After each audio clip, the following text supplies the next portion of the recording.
Boecker.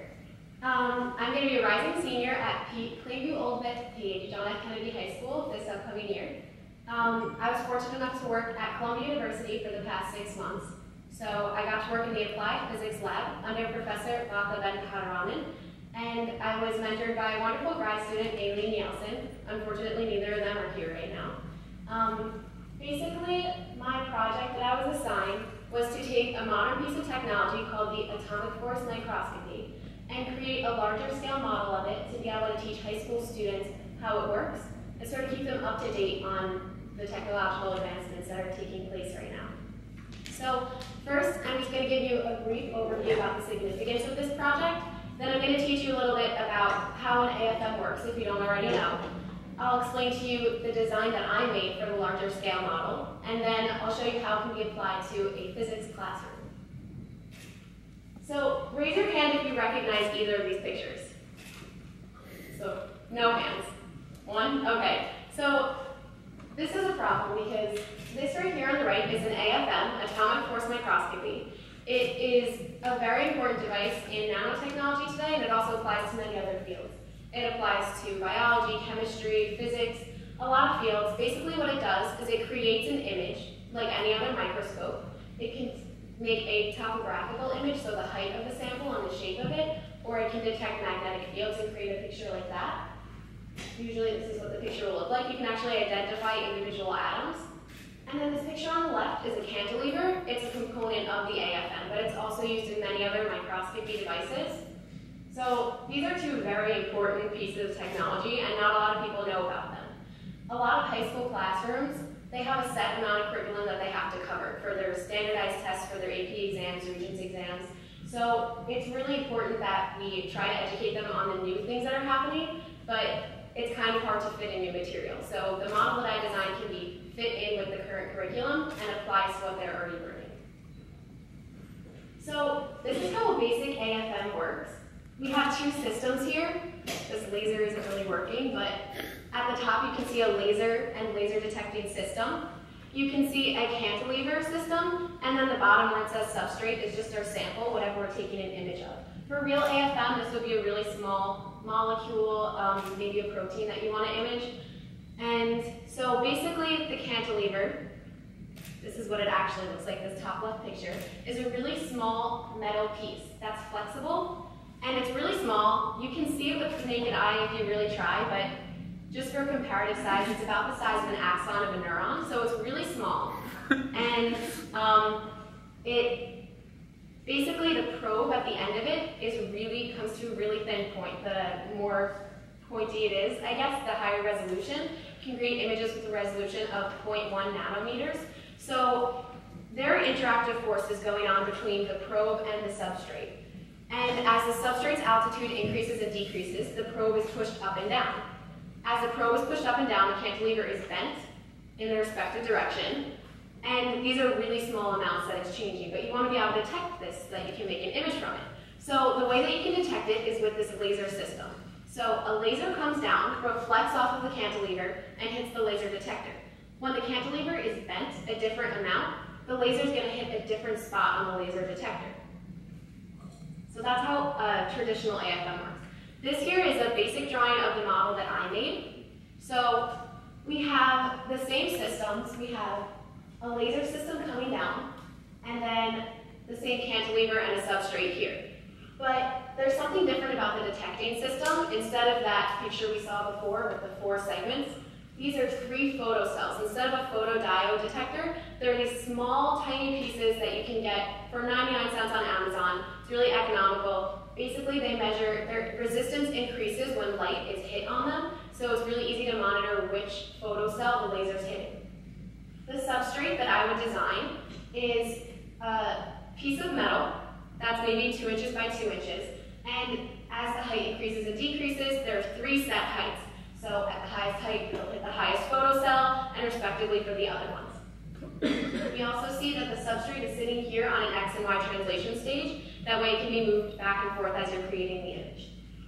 So this here is this translation stage. There are 2 motors attached to it that would basically just be controlling as it's going back and forth while the scan is taking place, side view and a top view. These were actually mechanical drawings that I had to make for a proposal to get this design passed, which it did, so it's going to be built coming up soon. So this here shows how the cantilever that I designed is different from a real cantilever. So as I was talking about before, traditional cantilevers bend and they have a force constant, but mine is a rigid cantilever. So it just stays in that straight setting, but it can tilt back and forth on that axle point right there. The reason that I made it rigid is because this is being used to teach high school students how they work. And high school students have basic mathematical skills, but when you have something that bends, then not only does the angle and incidence of that laser change, but so does the location that it hits the cantilever. So it can be really hard for them to try to figure out and predict what the path of the laser is going to be. So by having it be a rigid cantilever and also intersect the cantilever at its pivot point, it's really easy to just use simple triangles and figure out where the laser's path is going to be. Another thing that's different about my design is the probe is attached to the cantilever by a hinge. So the reason for this is the same as the reason that it's a rigid cantilever. It just simplifies it, makes it easier for high school students to understand. So the probe is actually on a hinge and it'll always be vertical, no matter how the cantilever is tilted. This way, if we look back at this picture, you can see how the probe is tilted here, and it'll hit the substrate at different angles. So it's not the relationship between the height of the substrate and the bend of the cantilever isn't really that simple, because this might be more straight. The distance between the top of the probe and the substrate might change depending on how much it's bent. So this just simplifies it. This is how the probe is actually just a sewing needle, and the eye has a rod going through it that's in the cantilever. So this is just how it's sitting in the cantilever. This is a top view. And so you're probably wondering, I keep saying, oh, you can just detect which photocell it's hitting and then you can make a picture. But how does that just happen? It's not just going to magically appear. So basically, this describes some of the logic behind how the design is working. So we have 3 cantilevers here, 3 setups, and they're each at different angles. The top one, the probe is hitting the highest height of the substrate, and you can see that the angle that it hits the cantilever at causes it to hit the top photocell. And then you write into your code and your program that when it hits the top photocell, it colors in a certain pixel of an image, let's say white. And then for the second tallest height, when it hits the second photocell, it would color it in gray, and then the lowest one, it would color it in black. So then what you get as you're going in your X and Y direction on your substrate is this final image that looks kind of 3D, but it's really just 2D plots. But as the height of it increases, it gets lighter, and decreases, it gets darker. So it kind of looks like it's coming out at you. So the way that this would be automated, because the idea, right, is just to go to a high school and be able to just set it up and show them how it works. So maybe the high school doesn't have a computer. Maybe the school just doesn't have the resources that would allow you to write your own program and need to use it online or something like that. So I decided to use an Arduino. Arduino is basically a microprocessor that has free downloadable software that you can use to code for it. So what you do is you write a program, and then you load it onto this, and then you can operate it remotely from a computer. So you don't need to hook it up to a computer or anything. It just saves it on the Arduino, and you can run it over and over again. So I was saying that it observes the photocell, which one it's hitting, and then marks it on an LCD screen. So this is just a basic flowchart of how the Arduino is communicating with the rest of the system. So we have our Arduino down here in the corner, and it's giving out a set of commands and also taking in some data. It is observing which photocell is being hit while it's controlling the X and Y coordinates of the substrate. So it knows which plot on the LCD screen to plot that point. So it's also sending a command to the LCD screen of which pixels to make what shade, light or dark. And then we also have the laser, which is being controlled by the Arduino. So along with designing it, I also wanted to make a lesson plan for it. That way I wouldn't just design it and then it would be, well, how do we actually apply this to the physics, the high school physics classroom? We know we can, but how can we? So the first thing that I did was I made a PowerPoint presentation that can be used by anyone in the lab that I was working with. They can just go in and they can present this PowerPoint presentation to the students. The first couple slides would be on the significance of nanotechnology and why it's so important for high school students to know about it, maybe spark some interest, and we'll have some future STEM field professionals. And then the second thing I would do, like I did with you guys, would be to describe how basic AFM works.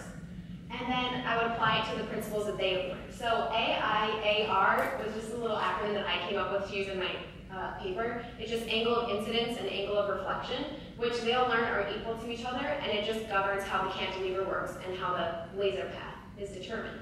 Then also F equals KX is basically represents the force constant. F is the force being applied to the cantilever.